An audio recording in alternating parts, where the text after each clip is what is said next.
Welcome back to Wood Engineering. I'm Jeff Orochko from Carleton University, and in this video, we're going to be talking about design of compression members according to Canadian Standard 086-14.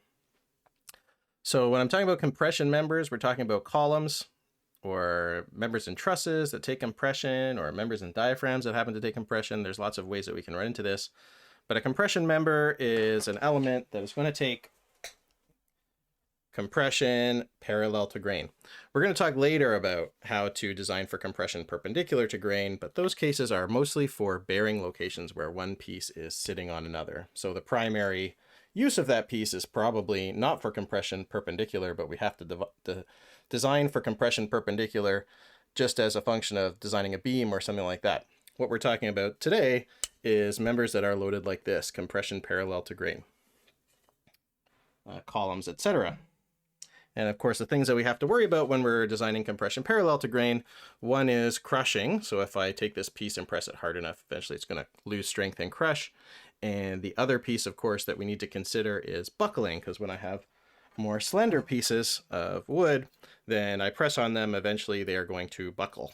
I'm trying not to break this in my face. Okay, like if I had this ruler. Ooh, a green ruler was a really bad choice. Okay, so we're going to learn this for both lumber and glulam. If I shorten it, I might write compression parallel with the two little lines, just meaning parallel. And the nice thing about designing for compression parallel is that for lumber and glulam, the process is almost identical with a few caveats that we need to consider. So if I look at the lumber equation for compression parallel, which comes from clause 6.5.6.2, we have a PR, which is a compression resistance, equals phi. We have, again, a stress times an area. So that gives you some indication that that represents kind of a crushing stress, that piece of the equation. Okay, then we have a KZC, which is a size effect factor, and we have a KC. And this KC is the piece that is going to account for buckling. Okay, so the rest of the equation is kind of a compression crushing strength, and Kc is going to reduce that strength according to the slenderness of the element to account for the potential that it will buckle. And as I said, Kzc is a size effects factor, which we've looked into before, and all those other factors have not gone away because they are still contained in Fc. Capital FC, which contains the duration factor, system effect factor, treatment factor, and service condition factor. Okay, for glulam, it's almost identical. So you see we have PR, phi, FC, again, capital FC, which contains the modification factors. A is a cross-sectional area. Then we have a KZC, again, G, the G being glulam, KZCG. And then we have KC, which is, again, our slenderness effect factor. Now, the big difference between these two is actually in how we deal with the size effect. And you can imagine that size effect for lumber and size effect for glulam are different because lumber is made of a single piece, like this, whereas glulam is an engineered wood product made of multiple pieces all glued together.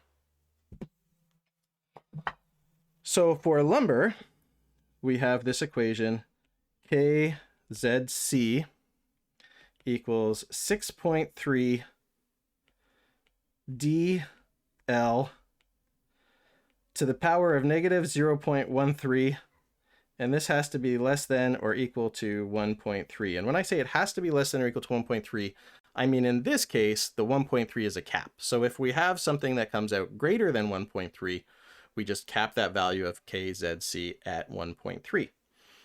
Okay, now this is a weird equation. It has an exponent that's a negative, and that's a fractional exponent. So it's kind of like, it's not a square root, but it's some kind of root. And this is a good indication to us that this equation is determined empirically. So there's a bunch of test data that someone has done for size effect for compression and drawn a fit line, and that fit line is some kind of power fit. And this is basically the fit parameter that they got. So that's why it doesn't seem like a mechanically derived equation, right? But that's fine. Sometimes we have to do that. We need to use empirical data. So in this case,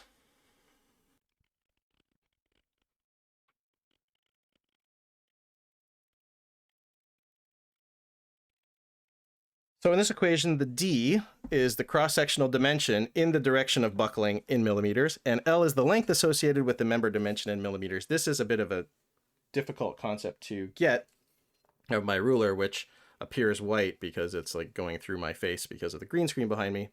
But here, if I have my ruler, I have two ways that this ruler can buckle, right? I have a long dimension and I have a short dimension of this ruler, right? The cross section, let's pretend that this is a rectangular cross section. So I have a thickness and I have a width. So this would be my depth, this would be my thickness. But D now is either one of these, depending on which direction of buckling we're trying to calculate the strength for. And for lumber, we have to do both. So we're going to do this equation twice. When I do this kind of buckling, which is the weak axis buckling, right? I'm going to use the weak dimension. So I'm going to use the thickness for D. Okay, so D here will be, in this case, it's a few millimeters, but for a piece of wood, it's whatever it is. Okay, so again, if I'm buckling in the weak axis, if I'm trying to calculate my strength, including buckling in the weak axis, then I'm going to use this thin dimension. The buckling is going this way, and the dimension, this thickness dimension, also goes this way. That's how I remember it. If I do buckling in the other direction, which I can't actually do with this ruler because obviously it's too stiff to buckle in the other direction, but if this buckled like this, then I'm going to, then the buckling is in this direction, and the dimension that I'm going to use is this long dimension. It's the dimension in the same direction as the way that this buckles. Okay, so that makes sense because I'm trying to figure out the way it buckles that way, and this dimension is going to be the important one for figuring out that that buckling. So it's a size effect related to the direction of buckling, okay, which is very tricky. Now, length here is a total length associated with the member dimension, and that member dimension is D. So if I'm saying that I have buckling in this direction, then it's this total length, bottom to top, that I'm going to use for buckling in that direction, if that's the buckling mode I'm talking about. We're going to talk about those buckling modes in a second when we calculate effective length, but this is not the effective length, it is the length of buckling. So if I had this restrained in the center, then the buckling will go a bit different. Like, so for example, if I had this restrained at the bottom and at the top and also at the center, then obviously this thing is not going to buckle from bottom to top because it can't move here. So then my effective length for buckling in this weak axis direction would just be this length here. Okay, it's not the effective length, which is K times that, which we're going to talk about if you're reviewing this video, but it's actually just this length here. So it's the length associated with buckling with the member dimension that we're using. These things will become more clear when you do some examples. Okay, for Glulam, the size effect is a bit different. Okay, so for Glulam on the right, the size effect factor is based on total volume. So it doesn't matter which way of buckling we're talking about. If I have a Glulam member, this is my Glulam member, it's just the total volume of this member.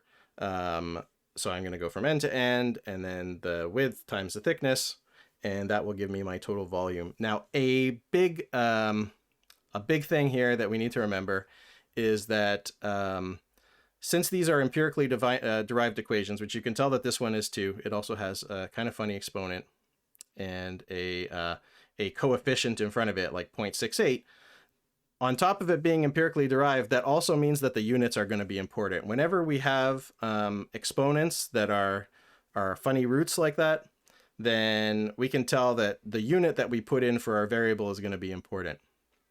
Because if I do square root of 100 versus square root of 0.1, it's going to be different. So in the right side for Glulam, we have to make sure that the Z is in units of meter cubed. If you don't use meter cubed, you're going to get the wrong value.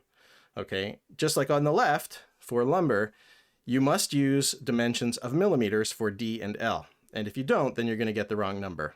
Okay, so make sure that you watch for units in these equations. So for the Glulam size effect factor, it has the same kind of thing where the size effect is capped off at 1.0. So that means if you get something out of that equation that's greater than 1.0, you just say, nope, we're capping it off at 1. And then you just use KZG equal to 1.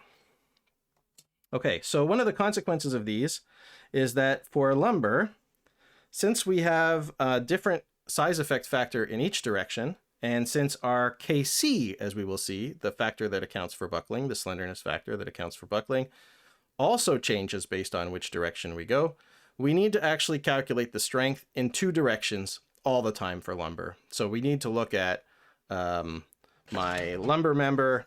I need to look at it bending in this way, buckling in this way, and for buckling in this way all the time. Even if it looks like one is going to govern, it says specifically in the standard that you must check buckling in both directions.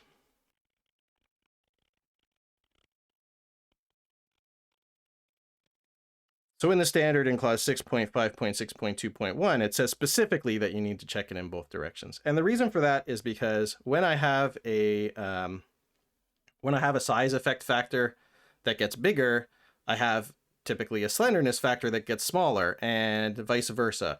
And so it's not clear from the equation, it's not the case that all the time one is going to govern over the other. So I can't just say the one that has the higher slenderness, for example, is going to be the one to give me the smallest Kc, which is going to give me the smallest strength, which is what we'll see in a second is what we're going to do for Glulam. So for Glulam, we only need to check this equation once, and basically what we'll do is we'll figure out which direction gives us the lowest Kc, right? Kc is our reduction factor to account for slenderness, and the Kc that's going to be the lowest is going to be the one with the slenderness that is the highest. So we're going to calculate the slenderness, see which one is higher. A more slender member is going to be more likely to buckle, and then that is going to give us our lowest value of Kc, and that's what we're going to use in the equation, just using the size effect factor above. So this is the main difference between compression parallel in lumber versus Glulam. Is in lumber I have to check it twice. In Glulam I only have to check one direction. In lumber I have one calculation for size effect, and in Glulam I have a slightly different one. Okay, now what about the things that are the same between both lumber and Glulam?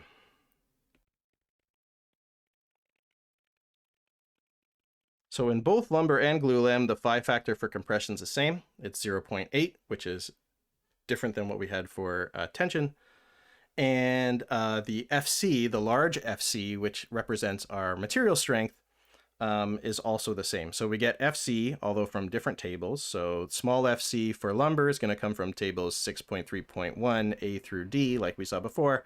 And FC for Glulam is going to come from table 7.3. The service condition factor KSC also comes from different tables for both, but anyway, this equation is the same. And we saw how to get KSC before. We go to the tables in the standard in chapter 6 and chapter 7 that basically lay out all of these factors for us. We talked about how to do size effect. Sorry, not size effect. We talked about how to do treatment effect previously. We talked about system factor, and we talked about duration factor. Okay, so how do we calculate this slenderness factor, which is the part of the equation that accounts for buckling?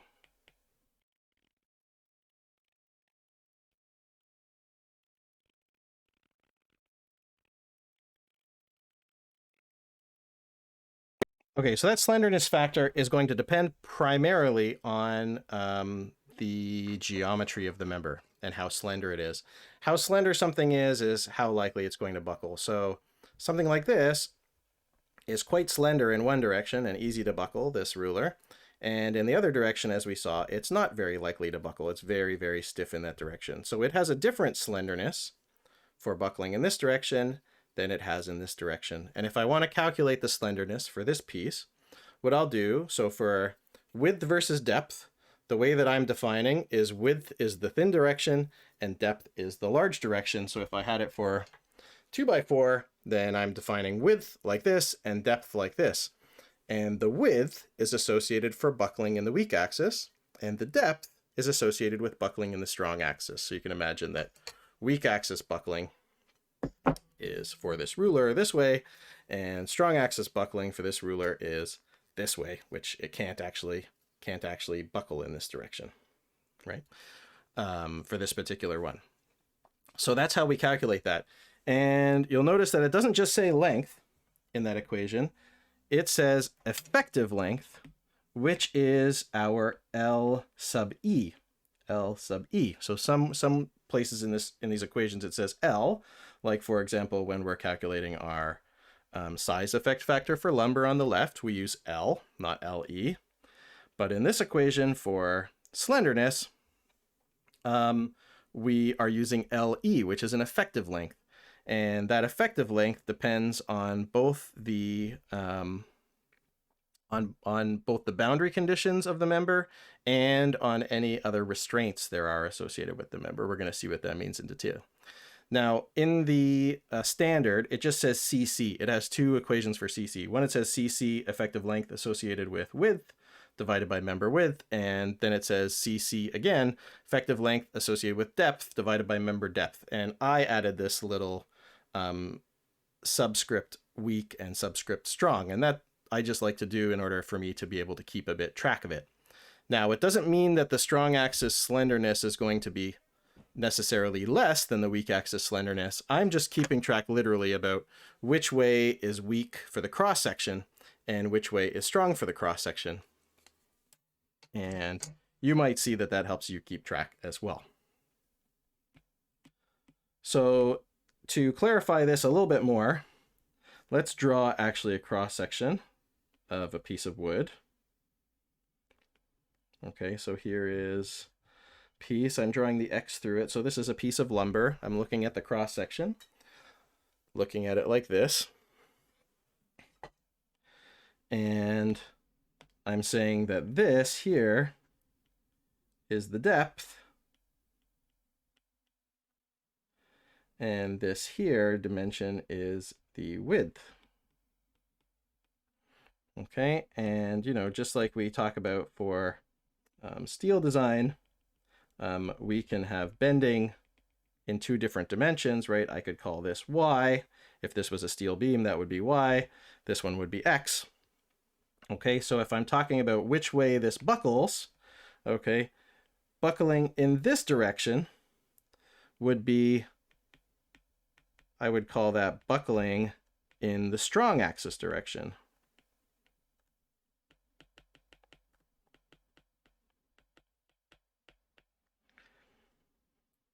And then buckling in this direction, I would call that buckling in the weak axis direction.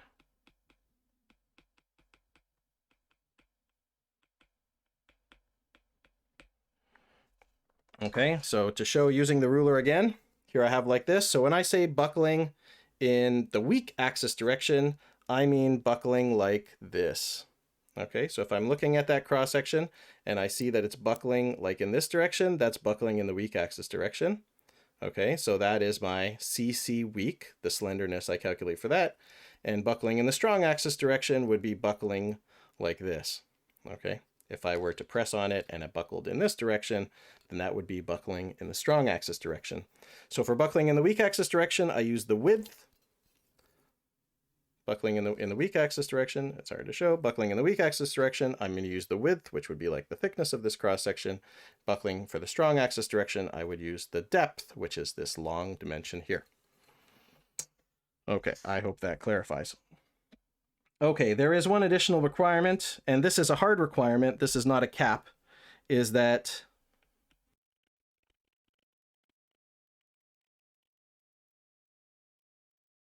the CC, the slenderness, for both directions, neither of them can be greater than 50.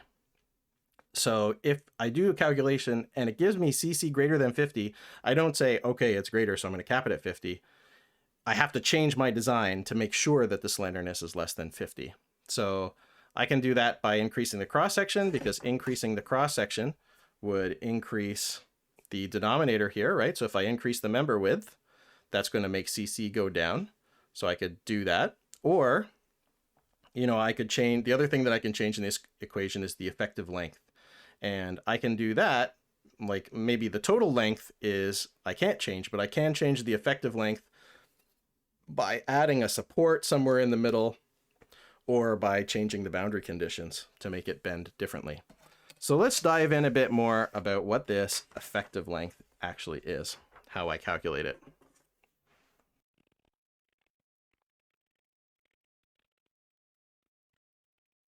So that effective length, as I mentioned before, depends A, on the boundary conditions. So that means how the member is held at the end.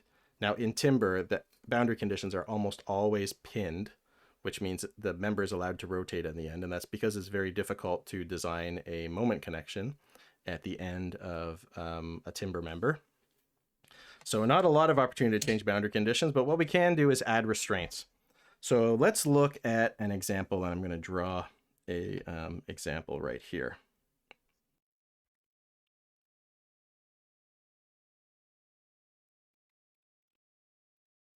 Okay, so here I've drawn a timber member in the vertical direction, and let's say I want to find out what is the resistance of this member to compression in the vertical direction. And I'm saying right here, oops.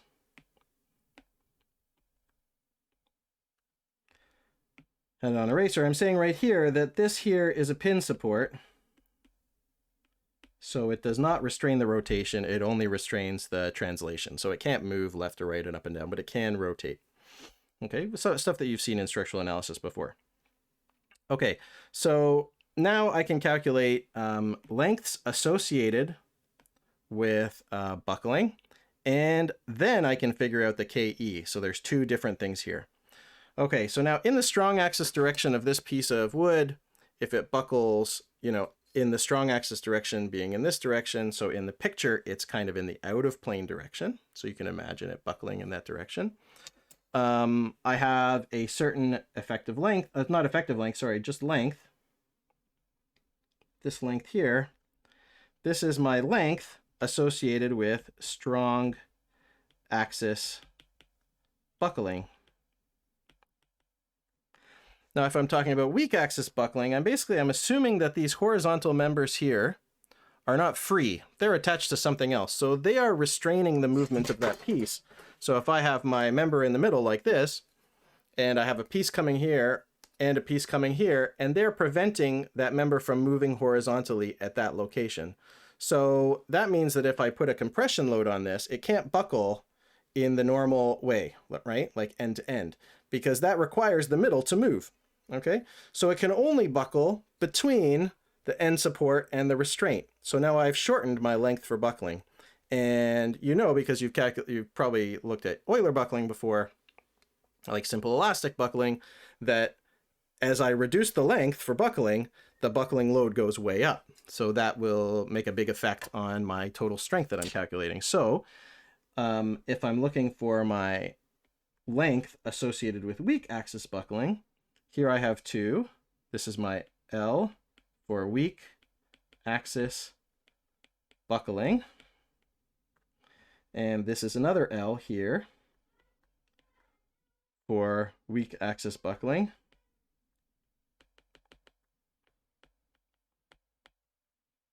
These might be different. This could be L for weak axis buckling 1, and this could be L for weak axis buckling 2. And if that was the case, then we're going to have to check two different effective lengths. So again, just to make sure that I'm clear, this here, these are not effective lengths. These are just buckling lengths. Okay, when I want to calculate effective lengths, I also have to take into account what the boundary conditions are like. So how do we do that?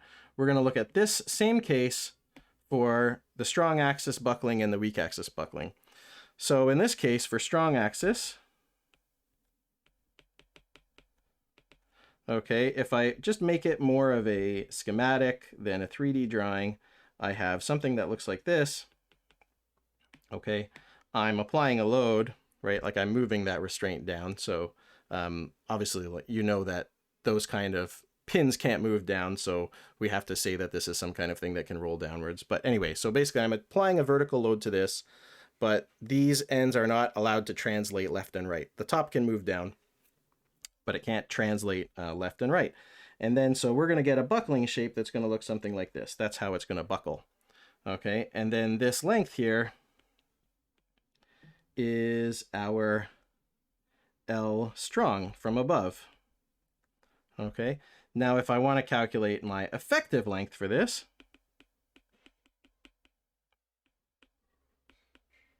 then I have to consider the boundary condition. So I have now equation LE equals KE times L. In this case, since I have simple buckling, pin-pin buckling, my KE happens to be 1.0. So now I'm going to have 1.0 times L strong, and that's going to be my LE. It just so happens that in this case, LE equals that L. Okay.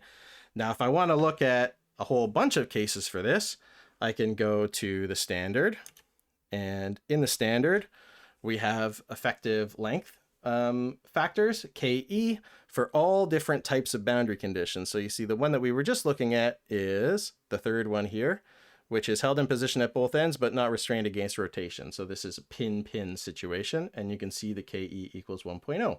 So we have lots of other conditions here. If I just had a cantilever where the top is allowed to move left and right, like it's just held at the base fixed, and as I push here, it can move left and right, then you can see that the buckling is instead going, the effective length factor to account for buckling is going to be 2.0.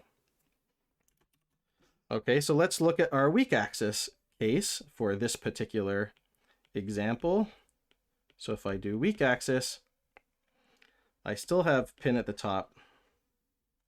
I still have pin at the bottom, but now I have a support at the center that's going to keep it from moving laterally at the center. So the way that this is going to buckle is something like this.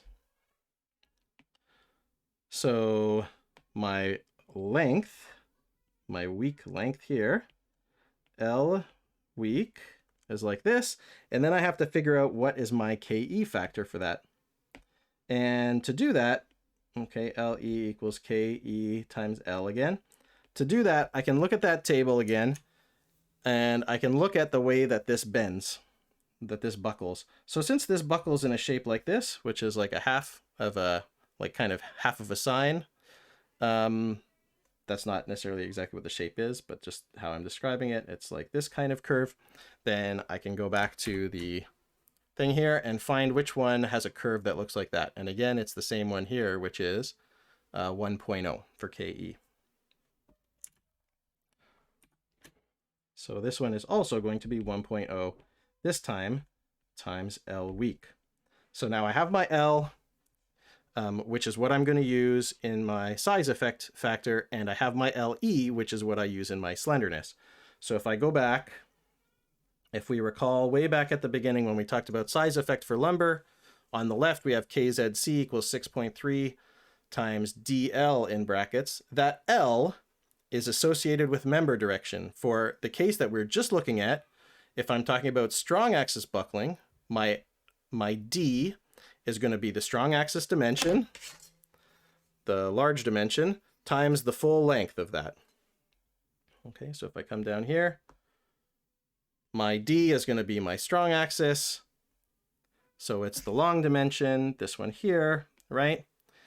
And my length is going to be the total buckling length, because that is the strong length. If I'm talking about repeating that equation, which I need to do, I need to calculate it in the weak axis direction as well. Now my D is going to be the short direction of the cross section and the length that it's going to buckle over. And for this example, excuse me, for this example, the length that it buckles over is only half the length because it's restrained in the center. So now my L is going to be L weak, which is half. So my D is going to be the short axis direction, and my L is going to be the L weak as shown here. So that's how I use that particular equation. Okay, which we needed to return to. And as I mentioned, the L that we use for this equation, the slenderness factor, is the effective length, which is the KE times that L. And that's how I determine my slenderness. Okay, now let's look at just a few more difficult examples of how to find that slenderness, effective length factor, sorry. So we're going to look at something that's more complicated. These will come up quite rarely because usually for wood, we're mostly talking about simply supported end conditions, which means that KE is usually 1. But sometimes it's not.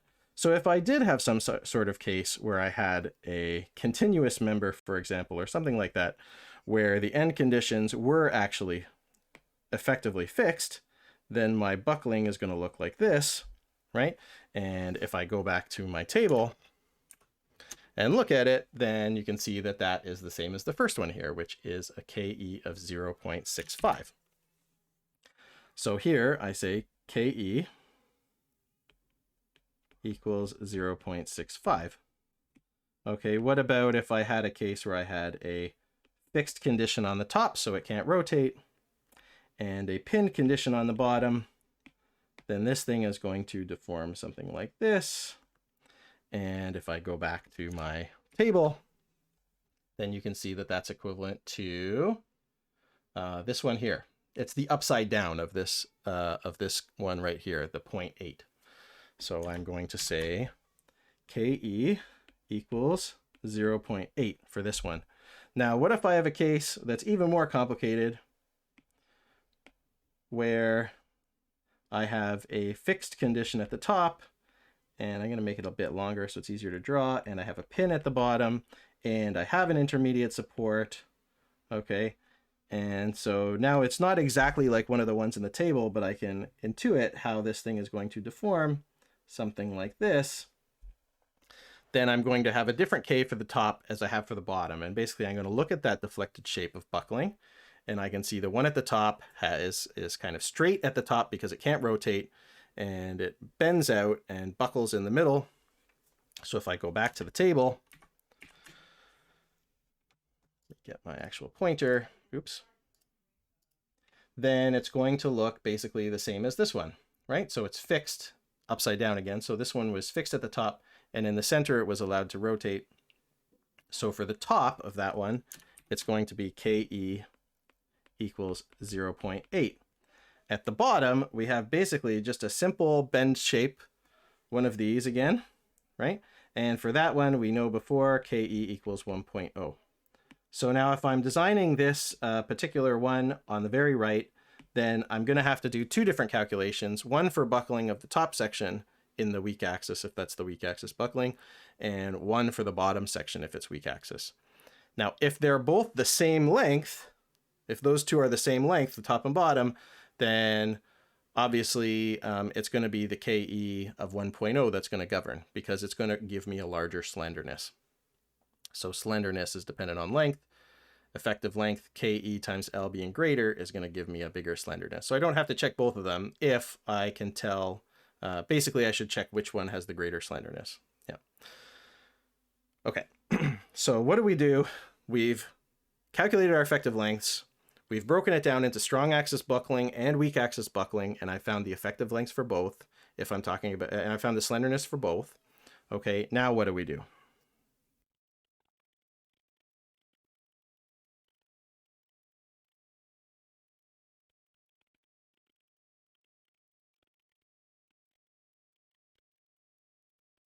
So returning all the way back to finding KC, which is where we started, and why we needed to find the slenderness, and therefore why we need to calculate the effective lengths. So I calculate my effective lengths, I calculate my slenderness values, CC strong and CC weak, and then what do I do with it? For KC, I have the equation for KC, which I'm going to put out in a minute, which is functionally identical for lumber and glulam.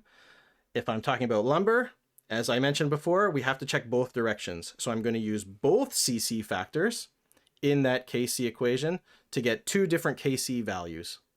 Okay, and I'm going to use both of those in the equation for compression parallel strength to get two different compression parallel strength values and then take the minimum. The reason is because the size effect factor for those two is going to be different for those two directions. So I need to check both. For glulam, I'm going to get my slenderness for both directions, CC strong and CC weak. I'm going to find whichever of them is greater, which is a bigger slenderness, which means more likely to buckle. And then I'm going to use whichever one of those is greater to calculate what would be the minimum KC value. And the KC equation looks like this.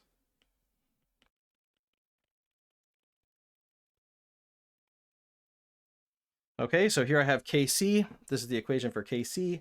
See, it's just a bit involved, but not so bad.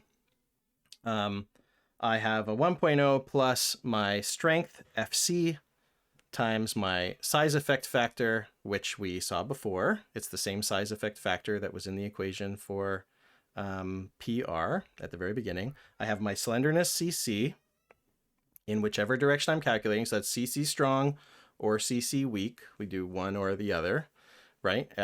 For lumber, we're gonna repeat this calculation for one CC, then do it again for the other CC, strong and weak. Then I have a factor of 35 on the bottom.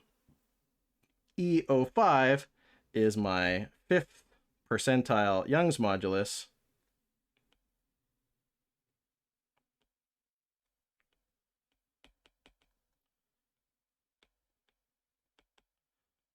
Which we're going to talk about in a second.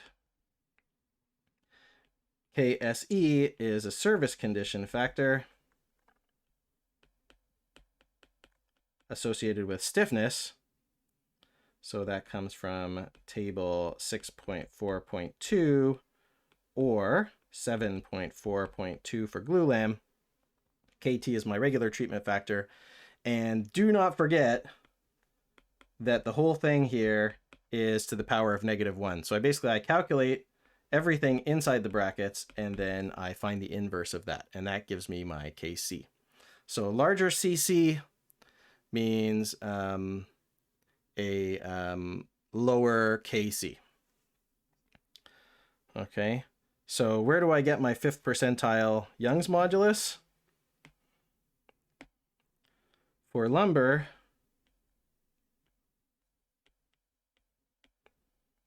I get it in the tables directly in 6.3.1 A through D.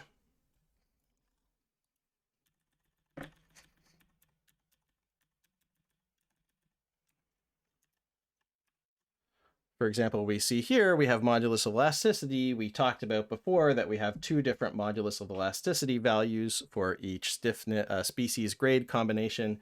E05 is a 5th percentile strength, which means it's an effective lower bound on the stiffness.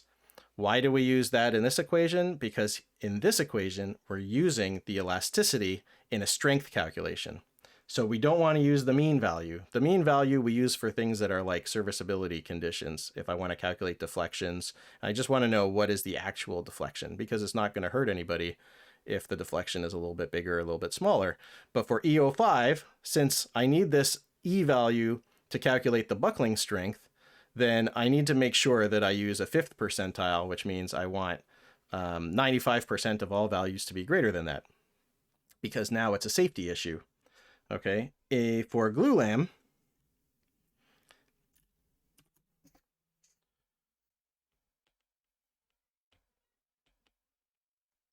then E05 is actually an equation.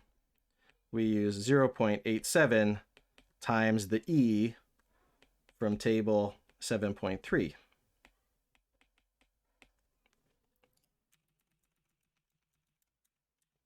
So in table 7.3, basically we have an E value down here, modulus of elasticity, and this is the mean value for modulus of elasticity, so we can't use that, it's not conservative enough. So in the equation, in the calculation for KC here, it says specifically that in order to calculate E05, I can just use 87% of the E, and that gives me an approximation of the 5th percentile. Okay, so now that I have all of those things, I've calculated, to review the process, I have calculated my length for buckling in both directions. Then I calculated my effective length for buckling in both directions, taking into account the boundary conditions and the supports, going to that table that I showed you in the back of the standard in the appendix. And then once I have that effective length, I can calculate the slenderness ratio. I have to make sure that that slenderness ratio is less than 50. So if it's not, I have to change my design.